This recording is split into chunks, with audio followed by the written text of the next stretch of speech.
This is America in the Morning from Westwood One. Good morning, I'm John Trout. It's Friday, December 5th, 2025. Here's what's coming up on America in the Morning. The Navy Admiral in charge of the controversial double-tap strike on a suspected Venezuelan drug boat briefs lawmakers on Capitol Hill. I'm John Stolnis in Washington. Almost 5 years later, an arrest has been made related to pipe bombs found the day before the Capitol Riot. Ed Donahue, Washington. The Justice Department fails to secure a new indictment against New York Attorney General Letitia James. I'm Jeff McKay in Washington. On Wall Street, stocks were flattish yesterday. Investors are looking ahead to next week's Fed meeting, hoping for an interest rate cut. I'm Jessica Ettinger. A fighter jet with the Air Force's Thunderbirds demonstration squadron has crashed in the Southern California desert. I'm Mike Hempen. More than $1 million raised for an elderly American man forced to go back to work. I'm Clayton Neville. All ahead on America in the Morning. The Navy Admiral, who the White House says made the decision to strike a suspected drug smuggling boat out of Venezuela a second time, told lawmakers the strike was lawful and necessary. But some of those lawmakers are skeptical. John Stolnis has the latest from Washington. On Capitol Hill, Admiral Frank Mitch Bradley told lawmakers he ordered the so-called double-tap strike on the Venezuelan boat and contradicted a Washington Post report that claimed Defense Secretary Pete Hegseth ordered the military to, quote, kill them all when it was found there were survivors floating in the water hanging on to the damaged vessel after the initial strike. Republican chair of the Senate Intelligence Committee Tom Cotton told reporters Bradley's account vindicated Hegseth. Admiral Bradley was very clear that he was given no such order, not to give no quarter or to kill them all. He was given an order that, of course, was written down in great detail, as our military always does. Lawmakers saw video of the strike, including the survivors being killed. Democratic Congressman Jim Hines. What I saw in that room was one of the most troubling things I've seen in my time in public service. Any American who sees the video that I saw will see the United States military attacking shipwrecked sailors. Congressman Adam Smith, the top Democrat on the House Armed Services Committee, described it as two shirtless people clinging to the bow of a capsized and inoperable boat drifting in the water. Some legal experts believe the attack violated multiple laws of military warfare. Democratic Senator Chris Coons was not convinced by Bradley's assessment. Secretary Hegseth is responsible for all of these strikes because he's responsible for the campaign and for the rules of engagement and for how it's being carried out. Cotton, however, said there are no legal concerns from what he saw. These are narco-terrorists who are trafficking drugs that are destined for the United States to kill thousands of Arkansans and millions of Americans. The first strike, the second strike, and the third and the fourth strike on September 2nd were entirely lawful and needful, and they were exactly what we'd expect our military commanders to do. Contrary to some published reports, the survivors did not issue a distress call or use any communications to call for help. Meanwhile, the Pentagon announced another deadly strike on a suspected drug boat, this one in the Eastern Pacific on Thursday. Hegseth said 4 male narco-terrorists were killed. John Stolnis, Washington.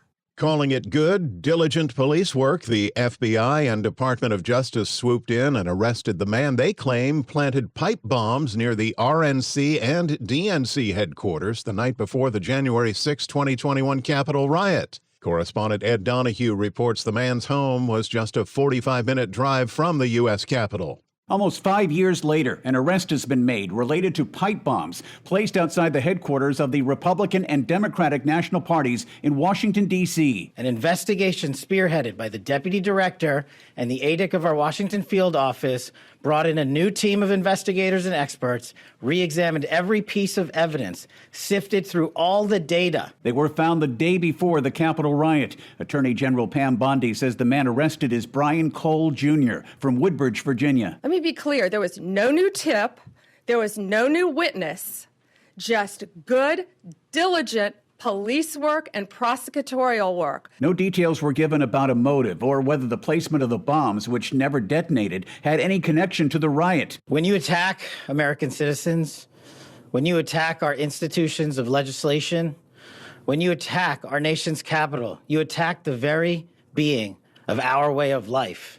And this FBI and this Department of Justice stand here to tell you that we will always refute it and combat it. We will provide the safest country the nation has ever seen. This is FBI Director Kash Patel. So we will divulge information when it is prudent and constitutionally permissible, while upholding the safeguards of this case to make sure that the people that this individual intended to victimize get the accountability they deserve. In the absence of harder evidence, Republican lawmakers and right-wing media outlets promoted conspiracy theories about the pipe bombs. Ed Donahue, Washington.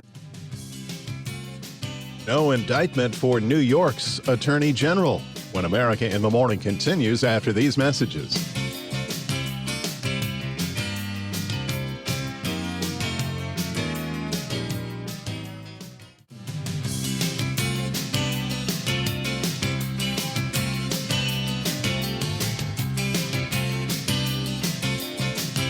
The Friday edition of our program continues. You're with America in the Morning. And the National Weather Outlook. Here's AccuWeather.com meteorologist LaTroy Thornton. The storm that has brought some days of rain and localized downpours to parts of the south continues to make its way eastward toward the coast, with even more rain at times extending through the Carolina coastline, where it very well may rain for much of the day, and back westward across Georgia and much of Alabama. Watch for some embedded thunder around the Florida Panhandle and neighboring parts of Georgia, with a new piece of energy being infused into the western part of the storm, keeping the risk for rain over much of southeast Texas and southern parts of Louisiana and Mississippi as well.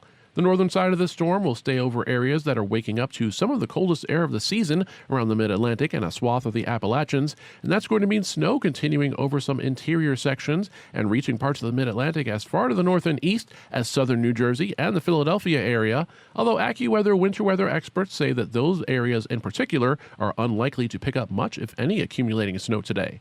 That risk will be higher to the south and west, where storm total snow of a coating to an inch or two should spread from western Virginia into southern West Virginia, all but far southeastern Virginia, perhaps even some of far northern North Carolina from Thursday night through today. Wet weather continues in the Pacific Northwest, with some steadier rain closer to the coast, but some snow across the Rockies toward Idaho, Montana, and into Wyoming. However, it looks to be a mess of rain and high elevation snow showers today, scattered around the high ground, but even lower areas as well, from southern Idaho into northern Nevada, Utah, and even parts of north central Colorado. In Houston, today looks cloudy and cold with rain and drizzle, the high just 50. For Flagstaff, Arizona, expect a less cold day instead with lots of sun, high 48. That's the nation's weather. I'm AccuWeather.com meteorologist LaTroy Thornton. Follow us wherever you get your podcasts. Simply search America in the Morning in your favorite listening app. The U.S. Supreme Court has cleared the way for Texas to use their new congressional map that sparked a mid-decade redistricting war of states by adding up to 5 Republican seats to their delegation. The court said in their majority ruling that a lower court may have erred when invalidating the map as a likely racial gerrymanderer. The 3 liberal justices dissented on the ruling. While court cases against the Texas map will continue, the justices' ruling does allow Texas to move ahead to its March primary under the new map as appeals continue. The Texas redistricting plan has led to several other states making new maps, including Missouri, North Carolina, Ohio, and Utah. California left the decision up to the voters, who overwhelmingly approved a new map that could lead to 5 new Democrat seats for the House. Indiana and Virginia are considering new maps, as is Florida and Maryland, while Alabama, Louisiana, North Dakota, and New York are considering some changes as well. Shifting gears, in a blow to the Department of Justice and the Trump administration, a grand jury has declined to indict New York's Attorney General after the first case against her was dismissed. America in the Morning's Jeff McKay has details. The Justice Department on Thursday failed to secure an indictment against New York Attorney General Letitia James, a frequent political target of President Donald Trump, who had successfully brought a fraud lawsuit against him in New York City. The new case revolving around a home purchase was presented to a grand jury in Norfolk, Virginia, by a different prosecutor. Lindsay Halligan, the acting U.S. Attorney for the Eastern District of Virginia and a former personal attorney to the president with no prior prosecutorial experience, presented the case to a grand jury on her own in the first go-around. That case was declared void on November 24th when a judge found Halligan's appointment was unlawful. The failure to secure an indictment on Thursday is somewhat rare, as grand juries seldom reject a prosecutor's case, but it does not bar prosecutors from attempting to do so again in the future. The DOJ is still considering whether to seek a new indictment against former FBI Director James Comey after his case was also dismissed by a federal judge. I'm Jeff McKay in Washington. When we return on America in the Morning, layoffs, the most announced job cuts since the pandemic. After these messages.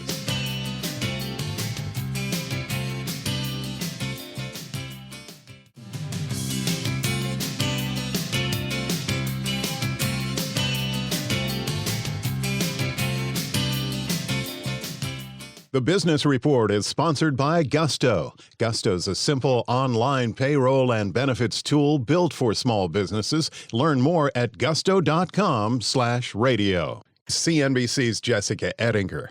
Wall Street opens this morning after a volatile and, in the end, yesterday, flattish day for stocks. There is some optimism, though, that stocks will go higher as the month and year wrap up. Earnings estimates are still going higher. Seasonality is still there. That's Cantor Fitzgerald's Eric Johnston on CNBC. But a lot of investors are also worried the labor market is rolling over. Layoff announcements this year have hit 1.1 million, the most announced job cuts in 5 years when the pandemic hit. Employers announced 71,321 layoffs last month. This is according to job placement firm Challenger Gray & Christmas, and it is a 24% jump from a year earlier. That Challenger data has continued to point to elevated layoffs and is seen as problematic for the labor market. A lot of the other data does point to weakness, ADP, negative number on private sector jobs. CNBC's Sarah Eisen. Outplacement firm Challenger Gray & Christmas says employers announcing more layoffs are telling them they're either restructuring, responding to economic conditions, or simply closing the business. Morgan Stanley's chief investment officer tells CNBC the job picture is likely not going to get much better. Jobs are really the linchpin to how we need to think about the economic future. I mean, this is what everybody's going to react to. So the jobs data that's going to come out after the FOMC meeting, when that comes out, I fully expect the jobs data to get worse. Morgan Stanley's Jim Caron on CNBC. Bids for Warner Brothers Discovery are in. Paramount Skydance wants to buy the media giant that owns the movie studio, HBO Max, and CNN. And other bidders are CNBC parent Comcast, Disney, and Netflix. Warner Brothers Discovery executives would like to have the sale process wrapped up by the end of the month. Kroger shares were down yesterday on disappointing quarterly results. It lost $1 billion. Kroger lowered its outlook, saying shoppers are spending less. And the dollar stores seem to be picking up some of that. The dollar stores are, broadly speaking, having a great year, right? They are benefiting from middle to high income consumers trading down. I would say the grocery space in general is pretty tough when you've got a 800-pound gorilla Walmart in the space, right? They're doing everything right. Bernstein's Jihan Ma on CNBC. On today's watch list, we get a peek on whether inflation popped up again in the PCE, Personal Consumption Expenditures Report. Sports Illustrated announces its Sports Person of the Year.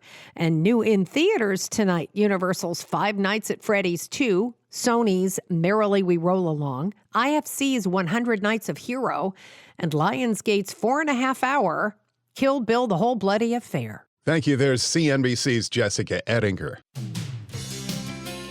Air Force jet crash. What the military is saying when America in the Morning continues after these messages.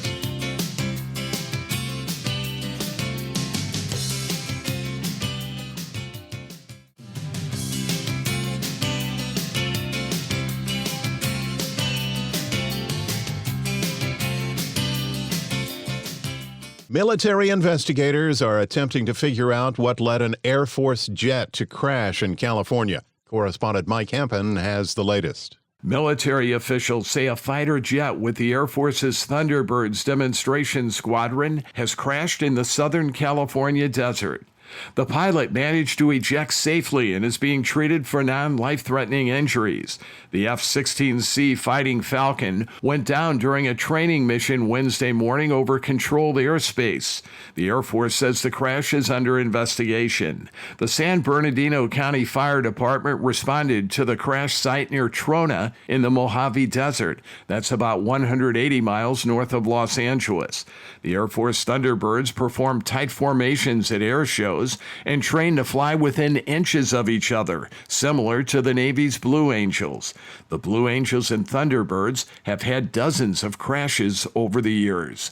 I'm Mike Hempen. Just in time for the holidays, acts of kindness from strangers around the world helped to raise over $1 million for an American veteran to retire. Correspondent Clayton Neville reports. 88-year-old Ed Bombas had to return to work nearly a decade after his wife died following a long illness, and his former employer did away with his pension.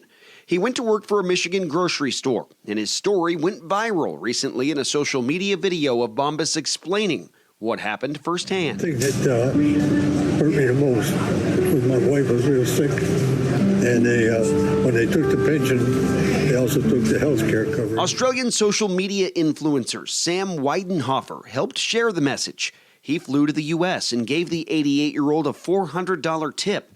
The story went further viral. Oh, thank you. Of course.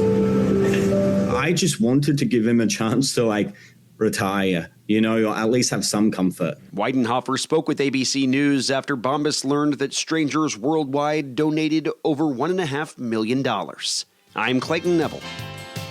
America in the Morning for Friday, December 5th, 2025 is produced by Jeff McKay. I'm John Trout. This is Westwood One.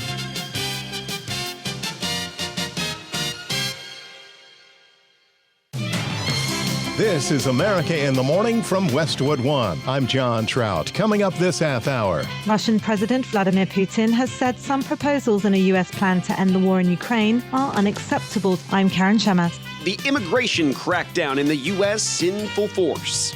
I'm Clayton Neville. A record-breaking drug bust in Florida. Breaking Bad on steroids. I'm Joan Jones. On the first anniversary of the shooting death of United Healthcare CEO Brian Thompson, his accused killer was back in court in New York. I'm Ed Donahue. U.S. applications for unemployment benefits fell to their lowest since September of 2022. Hi, up in Juwani, Washington. Venmo is back up after a major outage yesterday. I'm tech correspondent Chuck Palm. Back after these messages.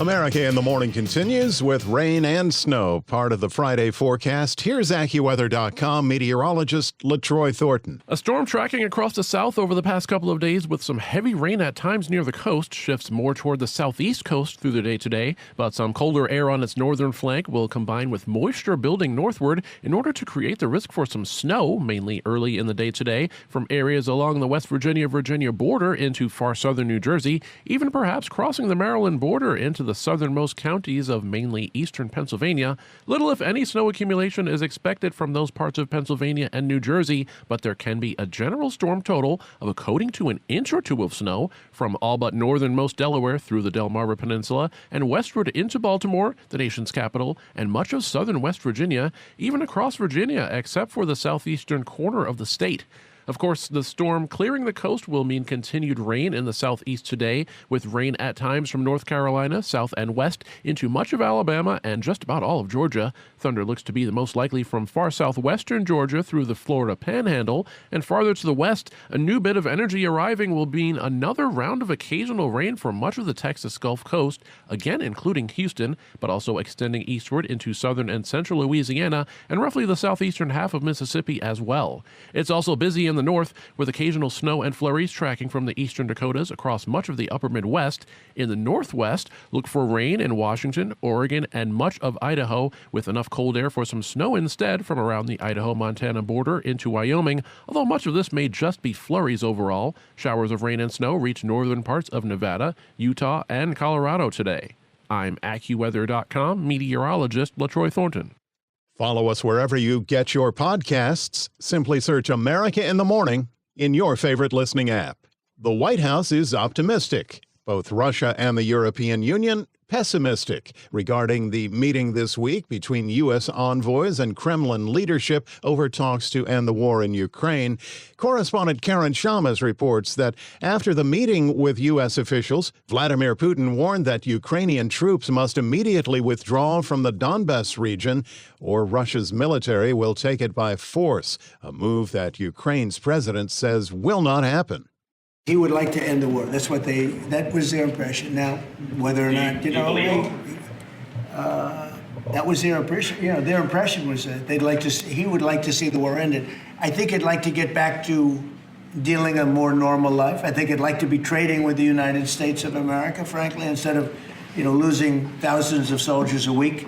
Russian President Vladimir Putin has said some proposals in a U.S. plan to end the war in Ukraine are unacceptable to the Kremlin. In remarks to an Indian broadcaster before arriving there for a state visit, Putin described recent talks with U.S. envoys as necessary but difficult. Russian spokesperson Dmitry Peskov asserted that Putin did not reject the proposal but accepted some elements and not others. He called it a normal working process, a search for compromise. However, Putin's comments indicates that a deal is still some way off, despite intense diplomacy by American envoys. Peace efforts face tough demands, especially regarding Ukraine's territorial concessions and future security. Putin believes he can outlast us, but we are not going anywhere. Today is yet another clear sign that he is wrong. We are strengthening our support for Ukraine and increasing pressure on Russia. Meanwhile, European leaders accuse Putin of feigning interest in peace efforts. Russian attacks on Ukrainian cities continue and have caused casualties and damage. I'm Karen Shamas.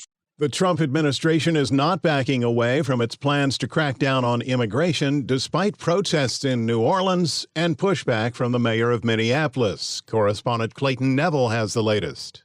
Immigration crackdowns are underway in Minneapolis and in New Orleans. This week, a city council meeting in the Crescent City was overrun by anti-ICE demonstrators.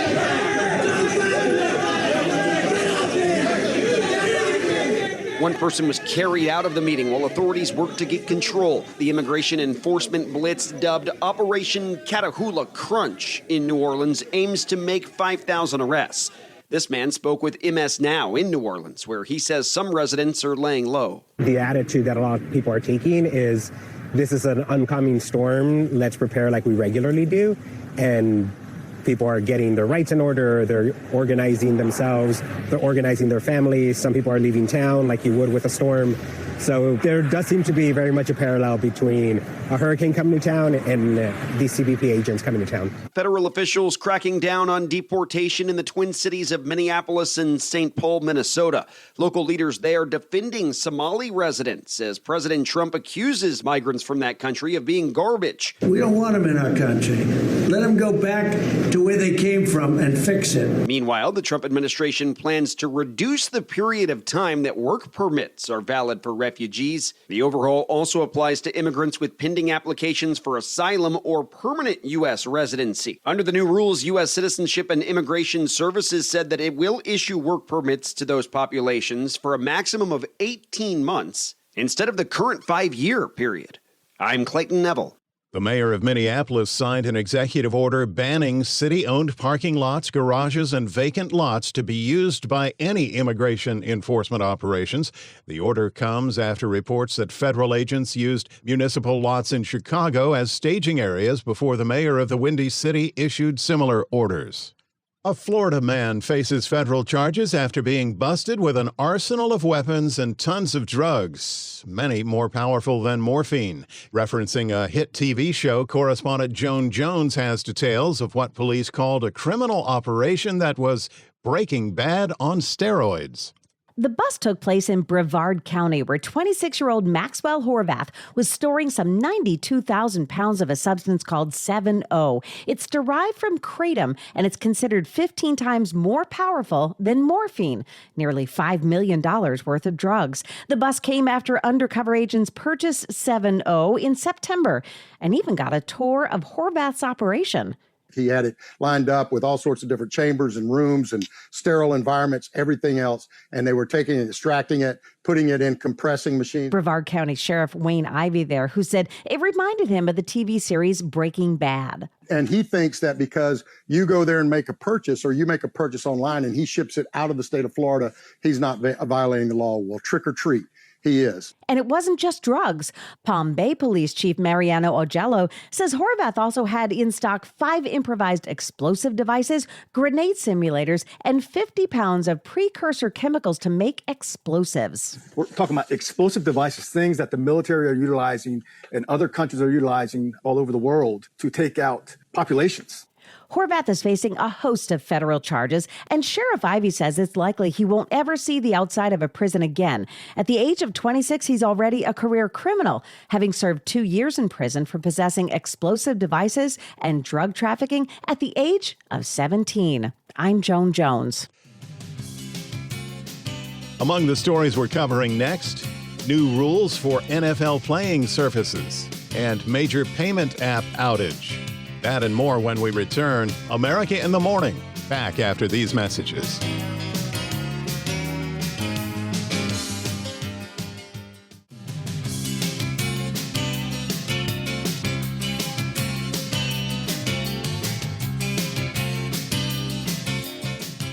With the clock ticking louder on fixing Obamacare, a bipartisan group of centrist lawmakers on Thursday unveiled a 2-year extension of Affordable Care Act subsidies. The framework, backed by 35 House Republicans and Democrats, has not been approved by the GOP leadership, and Speaker Mike Johnson told reporters he has yet to see the document. The proposal includes a 2-year extension of the ACA tax credits, along with income caps, and would require the implementation of additional reforms to be voted on no later than July 1st, just 4 months before the 2026 midterm elections. The current ACA enhanced tax credits are due to expire at the end of the year, and lawmakers who put the plan together are hoping to vote on it by December 18th before Congress is scheduled for their Christmas recess. New details emerged in a New York court involving the man arrested and charged with the death of United Healthcare's CEO. Correspondent Ed Donahue has the story. On the first anniversary of the shooting death of United Healthcare CEO Brian Thompson, his accused killer was back in court in New York. Luigi Mangione doesn't want potential jurors to hear about his alleged statements to officers and items including a gun and a notebook allegedly seized from his backpack. According to video and testimony in court, minutes after police approached Mangione in a Pennsylvania McDonald's, he told an officer he didn't want to talk. Mangione answered some questions asked by officers and also posed a few of his own. His lawyers argue statements he made shouldn't be allowed as trial evidence because officers started questioning him before reading his rights. Mangione appeared to follow the proceedings intently, at times leaning over the defense table to scrutinize papers or take notes. I'm Ed Donahue. The U.S. Court of Appeals has cleared the way for the Trump administration to continue its National Guard deployment in Washington, D.C. In a one-page order, a panel of appellate judges issued an administrative stay to give them more time to consider the issue. The appeals court, for now, overrules a lower court that ruled the military deployment in the nation's capital, which includes a mixture of D.C. National Guard forces and Guard troops from other states, illegally intrudes on local officials' authority to direct law enforcement in the district. The court action comes 8 days after West Virginia National Guard members Specialist Sarah Beckstrom and Staff Sergeant Andrew Wolf were ambushed by an Afghan national while patrolling an area just 2 blocks from the White House. America in the Morning continues. A bright spot on the labor front as jobless claims hit a 3-year low for the Thanksgiving week, but Wall Street still has concerns over a high number of layoffs. More on the story from correspondent Haya Panjwani. U.S. applications for unemployment benefits fell to their lowest since September of 2022. The number of Americans applying for jobless benefits for the week ending November 29th fell to 191,000 from the previous week's 218,000. That's the lowest level in more than 3 years, which potentially complicates the Federal Reserve's upcoming decision on interest rates. Applications for unemployment aid are viewed as a proxy for layoffs and are close to a real-time indicator of the health of the job market. For now, the U.S. job market appears to be in a low hire, low fire state that has kept the unemployment rate historically low. Hi, Pinjwani, Washington. The stadiums will remain the same, but the fields will have to change. The NFL has mandated that playing surfaces for all stadiums meet new safety standards by 2028. Correspondent Gethin Coolbaugh explains. The playing surfaces at every NFL stadium will have to meet new enhanced standards set through lab and field testing by the start of the 2028 season. NFL Field Director Nick Pappas detailed the plans for the program on Thursday that will provide each team with, quote, a library of approved and accredited NFL fields, end quote, before the start of next season. The goal is to ensure consistent playability and reduce injury risk. Despite player preferences for grass, the NFL has no plans to mandate it, citing no significant injury differences between surface types. I'm Gethin Coolbaugh. About 92 million Venmo users were unable to pay for anything on Thursday after a mysterious outage took the payment app offline for several hours. With a closer look, here's tech correspondent Chuck Palm.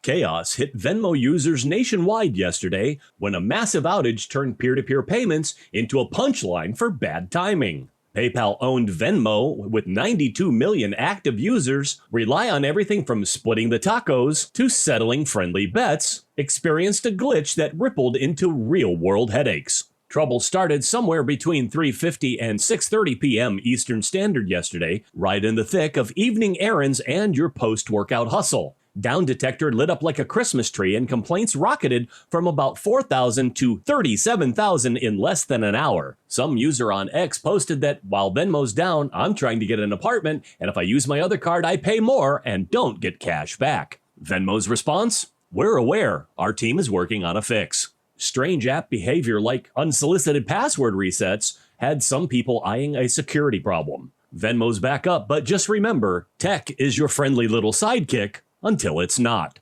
Find me at the new old tech guy. I'm Chuck Palm.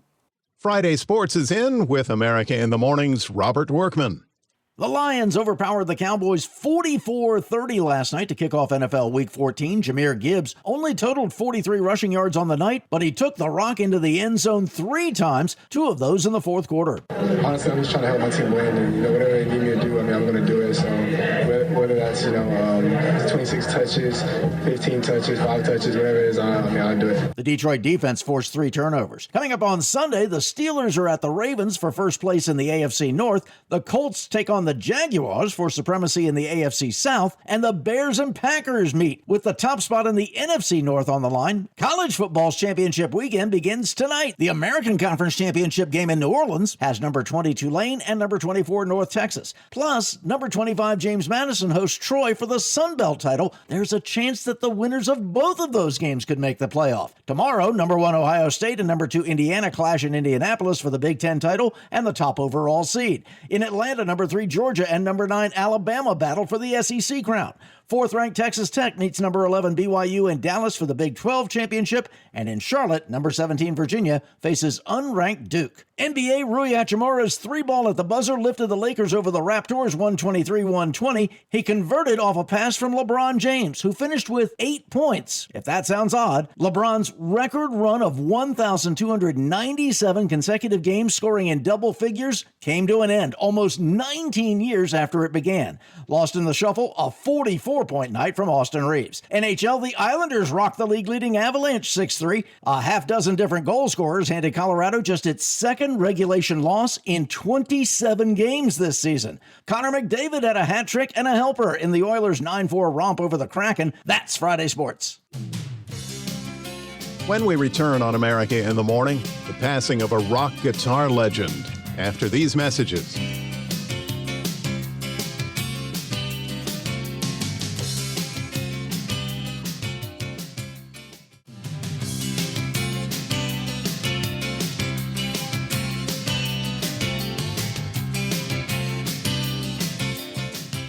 You may not know the name, but you'll certainly recognize the songs he wrote or played, including hits like Dock of the Bay and Soul Man. Correspondent Ben Thomas reports on the death of Rock and Roll Hall of Fame guitarist Steve Cropper. Steve Cropper co-wrote some classics. sitting in the morning sun. And the dock of the bay. I'll be sitting in the evening come. Playing guitar at Stax Records in Memphis. Watching the ships roll. Accolades include a Grammy Lifetime Achievement Award as a member of Booker T and the MGs, the house band for the Stax Volt labels, as well as induction into the Rock and Roll Hall of Fame. And his very name was immortalized in the song he talked about in this 2020 AP interview. I'm just going to play 2 notes and you name the song and I go. The 1967 smash recorded by Sam and Dave. When Sam Moore calls out, that was Steve Cropper. His family says he died Wednesday in Nashville at 84. I'm Ben Thomas. Freddy Fazbear's Pizzeria is open for business again, with hopes that moviegoers will head back for a second helping. Entertainment reporter Kevin Carr has a sneak peek at Five Nights at Freddy's 2. 2 years ago, the video game adaptation of Five Nights at Freddy's was a huge hit in theaters and on streaming. So, of course, we have a sequel in theaters now. Welcome back. Are you ready to start the show? The story continues with Mike and his little sister Abby after possessed animatronics went on a killing spree 2 years ago. Are you ever going to go back to Freddy's, They're trying to put their lives back together when they're drawn into another haunted pizzeria with a malevolent spirit. Abby, help us. Come find us. Like the first film, Five Nights at Freddy's 2 caters to the fans, but the cuts aren't too deep and the story still makes sense. Freddy Fazbear's Pizza. Definitely not the Freddy's I remember. You're thinking of the franchise location. This is the original. The setup is a bit clunky, but once the possessed animatronics start wreaking havoc, things get entertaining in a PG-13 way. Everyone called it an accident, but it wasn't until years later when those 5 children went missing that I knew. With some creepy imagery and appropriately dingy cinematography, this is a decent second installment in a horror franchise. There's no way that'll work. It doesn't quite preserve the feel of the 80s arcade pizzerias, but it respects the source material while delivering a relatively coherent plot. Showtime! Five Nights at Freddy's 2 gets 3 pizza toppings out of 5. I'm Kevin Carr, and that's the way I see it. America in the Morning for Friday, December 5th, 2025 is produced by Jeff McKay. I'm John Trout. This is Westwood One.